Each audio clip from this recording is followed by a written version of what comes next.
Alrighty, so I fixed the difficulty. Apparently, somebody played my game and switched everything to normal, and I'm like, why is this so easy? So now it is up on, back to hell mode. Oh god.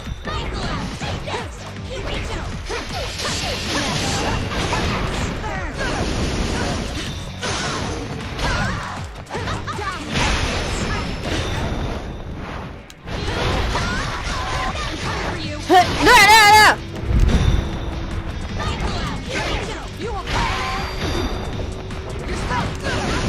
Come on!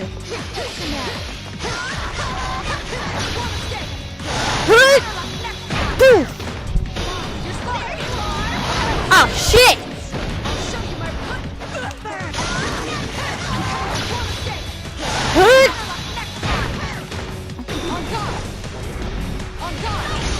Shit. I was gonna say, where did I go? I got eaten.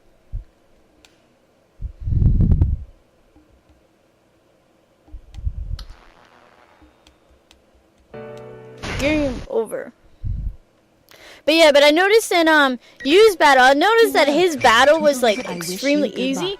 So I went back and I checked the thing, and I'm like, what? I'm like, did somebody change the difficulty on me? Yep. They changed it to normal. I told my brothers to like don't mess with Persona 4 Arena. And what do? They mess with it.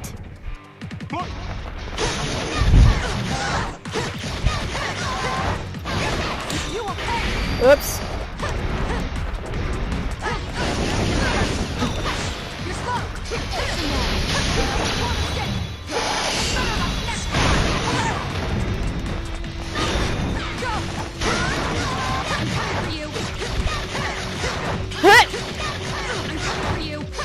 No! Shit. Oh, okay, that's not what I wanted to do, but okay, that worked.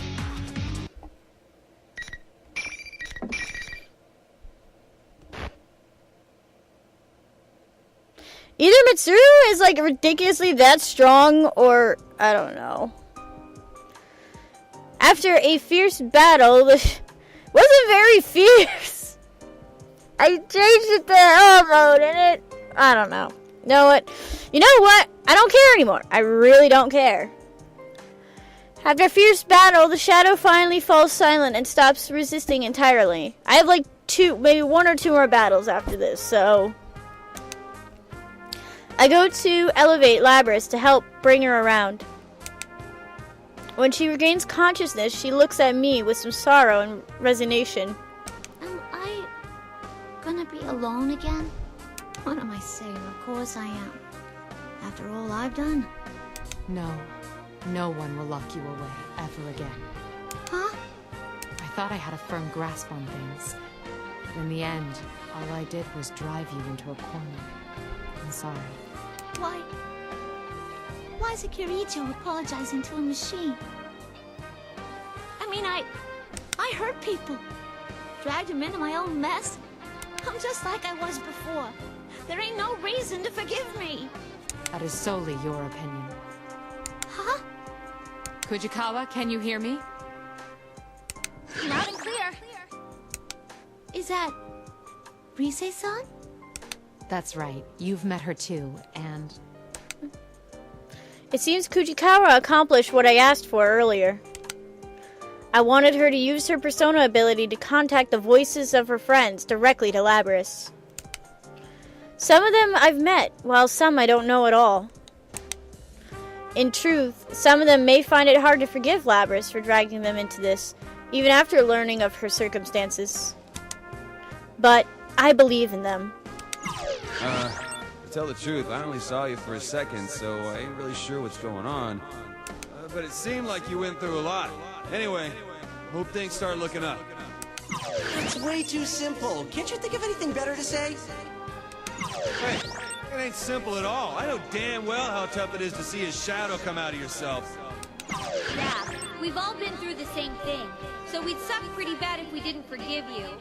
It cost me a lot of trouble, but it was still kind of fun. Kinda. What the heck, Teddy? What kind of response was that?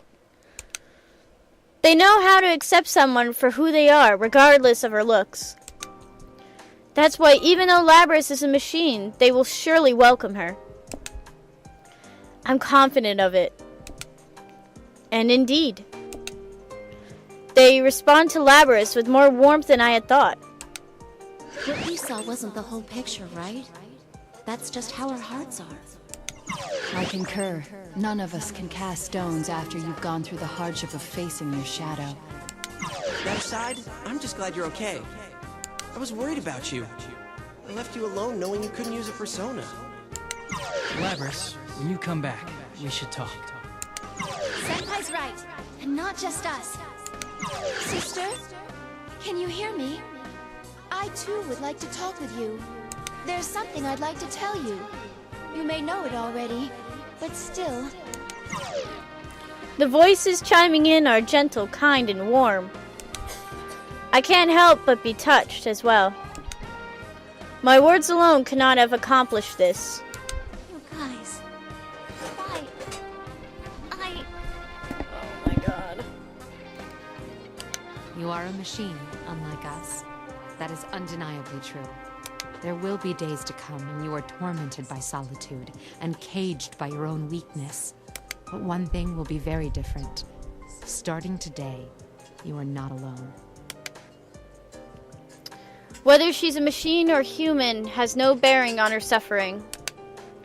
To be crushed under the weight of despair with seemingly no end to the pain, feeling that one cannot go on any longer. I'm no stranger.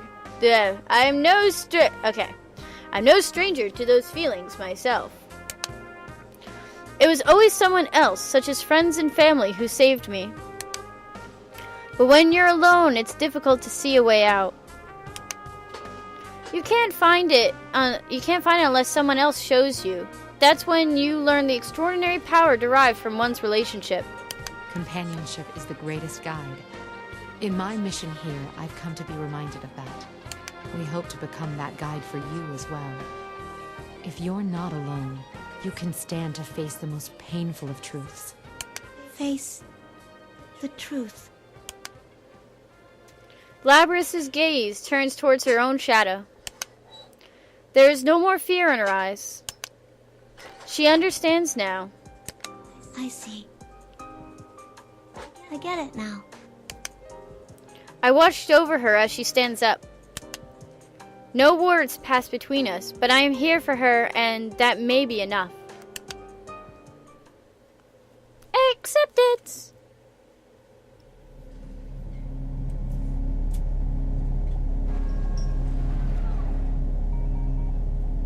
I'm sorry I ignored you all this time.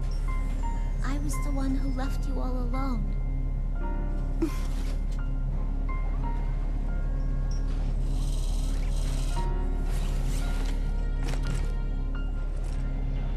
No, you are me, after all.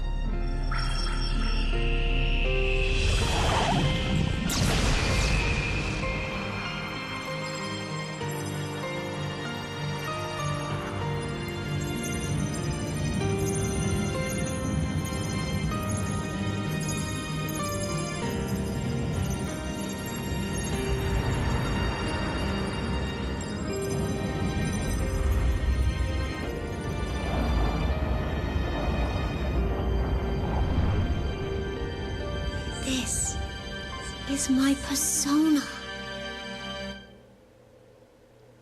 Hooray!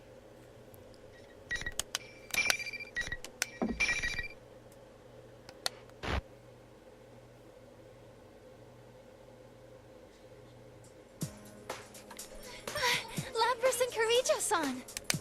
Welcome back, you guys. Together with Labras, we head towards the rooftop where there is supposedly an exit to the real world. A small crowd welcomes us on our arrival. Some of them I haven't yet met in person. If I recall correctly, the energetic girl with the short hair is Chie Satanaka. The well-built young man must be Kanji Tatsumi. And that must be the real Teddy. His speech is no different from the imposters, but in the absence of that evil demeanor, the real one is much more adorable. All the faces I saw in the video are here, with a smile on everyone. Whoa! You really are a robot! Hey, can I touch you? Oh, good job, Chie. Chie-san, that's a bit impolite. It's hard enough restraining myself already. You said restrain yourself. Well... I give Labras an encouraging smile. She needn't be afraid to enter their circle. None of them are rejecting her after all. I'm sorry I caused you guys trouble. Yeah, I want to talk to you about that. That Grand Prix was you, right? Yeah. Wasn't a half-bad idea. Fighting to see who's the strongest man was awesome! What? What? Kanji's right, but you should have invited me, too!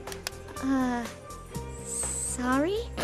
She's so confused. She's like, well, it's the fact is, like, they didn't have to fight to the death, so that kind of had a little thing to it. I won't forgive you until you say, I really like you, you big bear of a man. All sexy like that!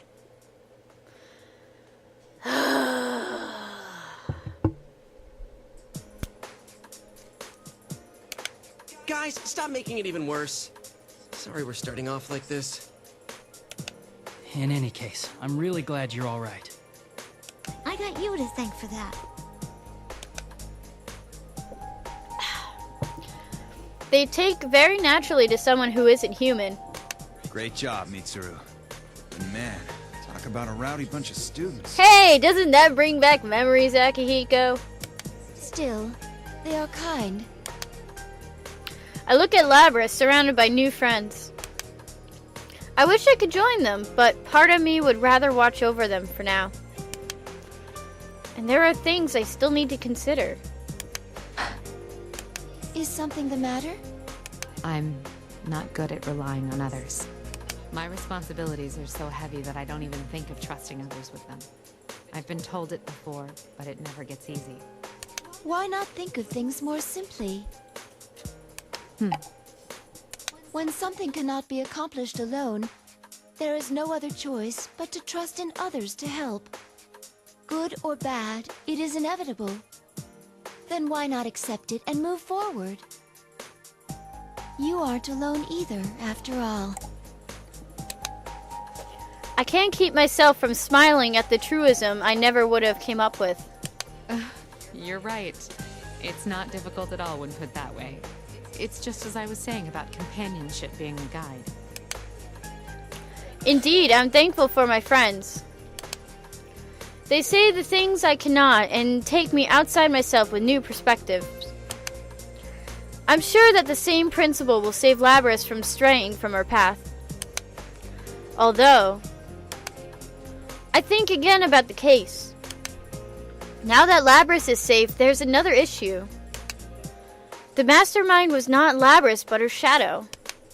However, her shadow emerged and began to act only after she entered the TV world. It's hard to reconcile that Labras taking the initiative to escape. Come to think of it, there's something else that can't be explained if we assume Labras was behind everything. Was Labras truly the mastermind here? Nope. Huh? What are you getting at? Why did Labras choose them? Where did Labras learn of them? It's the students of Yasogami High that trouble me. I can't see why Labras would have selected them. I thought they might have sensed the changes Labras caused in this world on their own, but no. The video that brought them here called them by name. Not to mention that the shadow took the appearance of General Teddy from the start. Neither would be possible unless she had identified them beforehand. Even we didn't know about them or about this world inside the TV. How did Labras discover all this? Yeah, I can't explain it either. And I still have my doubts regarding the hijackers' mental state. Their memories were so muddled that they couldn't even explain themselves. Do Labrys's abilities extend that far? The more I think about it, the more questions arise. There must be some larger plan at work here after all. Well, the fastest way to find out is to just ask her. Hey, Labrys! Akihiko. He's right, though. It's like, why don't we just ask her? Akihiko's loud voice catches not only Labrys' attentions, but the high schoolers as well. I had hoped to keep them away from this, since they were innocent bystanders. Akihiko seems not to notice my irritated glare. When did you wake up? How did you find out about the TV world? About this place? Hijacking! Labrys abruptly stops moving, just before starting to convulse and taking a leap backwards. It happened so suddenly that even the students standing some distance away raised their voices in alarm. Labrys! Get back! As soon as Akihiko cries out, Aigis runs towards the students to protect them. I keep a careful eye on Labrys, whose face has gone blank, and put some distance between us. My fears have been realized. Labrys reaches for the axe on her back and swings it without hesitation. Is she malfunctioning? No! Someone's hijacked her! What? If we're all here, the Shadow is defeated, and someone is still hijacking her, then... I know you're there. Who are you? Show yourself. I expected a response. But the source of my answer came as a shock. Show myself? How cold. You treat me as if I were a stranger. And it's her Shadow now. That voice! A pool of darkness emerges from one of the nearby shadows forming. No way! Kirijo-san's shadow? Whoa, what? We got a cutscene? To be continued, part 2. What? What was that? Why did that load? Nothing happened. Okay. It has my appearance, my face. It's me in every way, save for the unnatural gleam in its golden eyes and the mocking expressions it makes. Do you not recognize your own face? I am you. Still, my heart is calm. In fact, her appearance may be giving me more clues as to the enemy's intentions. You seem to have a penchant for deception. Unfortunately, I already know that you're the mastermind here. You were after Persona users from the start. That's why you chose this school and tampered with Labrys's memories. And you just demonstrated how you controlled those hijackers. Very good. No wonder you managed to drive back a god once. Yes, I want them even more now.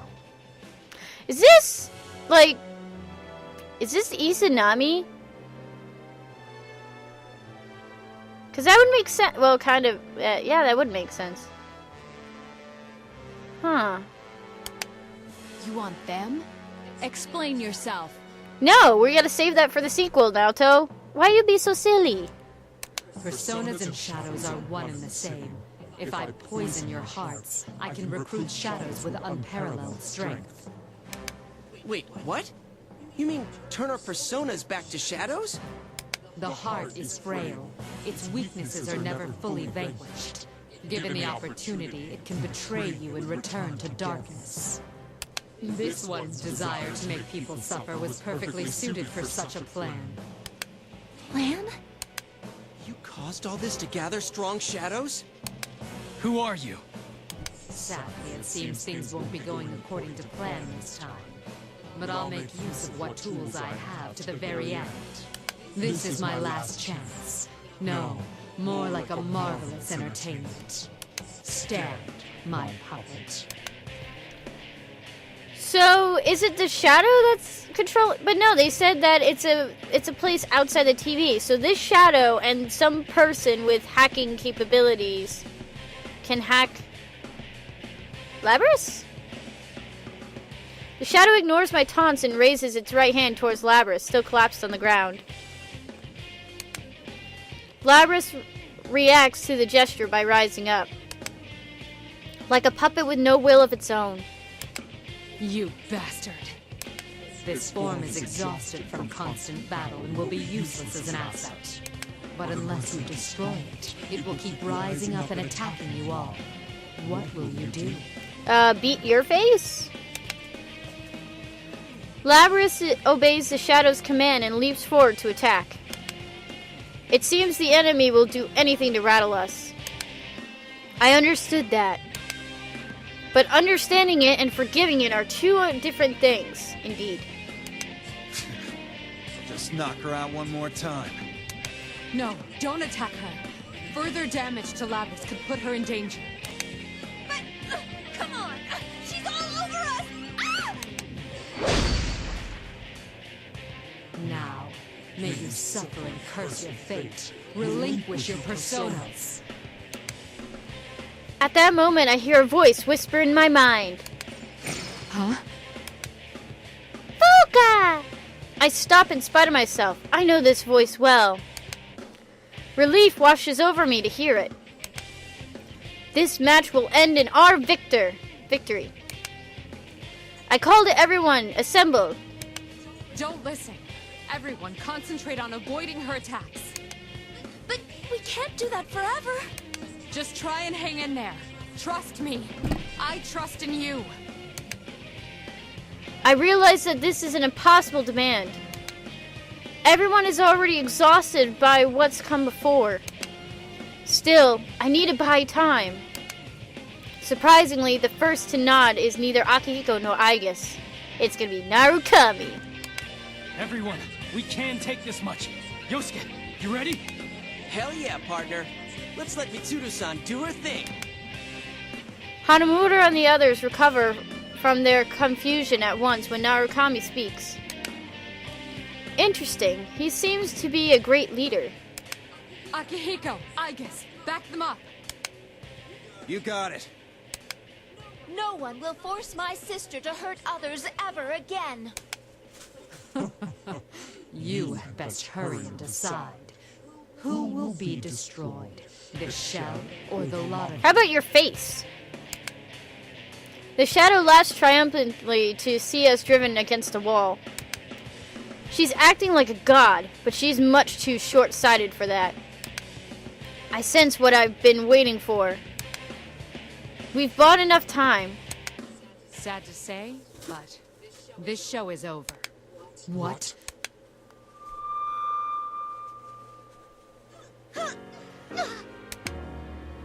Labrys comes to a halt and is released from the shadow's control.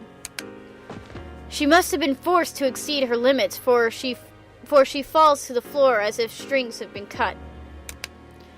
We didn't attack her at all, yet she's left unable to do as much as break her fall. A chill goes down my spine to imagine what could have happened if we fought her at our full strength. Looks like you made it in the nick of time. You saved us, Yamagishi. Are you okay? Fuka! Fuka-san. So you had a third assistant. That voice. It's not coming from in here. Whoever it is out there. Seriously? She can use hers in reality too? She responded at the perfect moment to my earlier phone call, asking her to come at once. Ah, so that was the phone call. Yamagishi had a bit of an initial difficulty dealing with a world so alien to her, but she adjusted quickly enough. Though she's far away, I could sense that we're under her protection. It's just as you thought, Mitsuru-senpai. The enemy is only mimicking your appearance. It's a fake. Very impressive to guess correctly from such a long distance away. So these are the limits of a half-broken puppet. Well, no matter. This was only ever for my own enjoyment. You despicable monster! I didn't expect you to fight back this hard, but didn't you have fun? You were all taken in by an illusion. This place, these traps, everything came from your own minds. You dread yourselves most of all. A beautiful plan, wasn't it? Your idea of beauty is rather warped, as is your plan and your assessment of us. But your biggest mistake was that you took my form in the end. I take a step forward. Seeing this, Akihiko and Aigis take a step back. Burn my drum! Yes! They know me well. They can see the signs of the anger boiling within me. Are you angry? All right, I'll play along. The show must go on, right? Don't say another word while wearing that face. I'll teach you just who it is you've made an enemy of! Go, Mitsuru! I will execute you!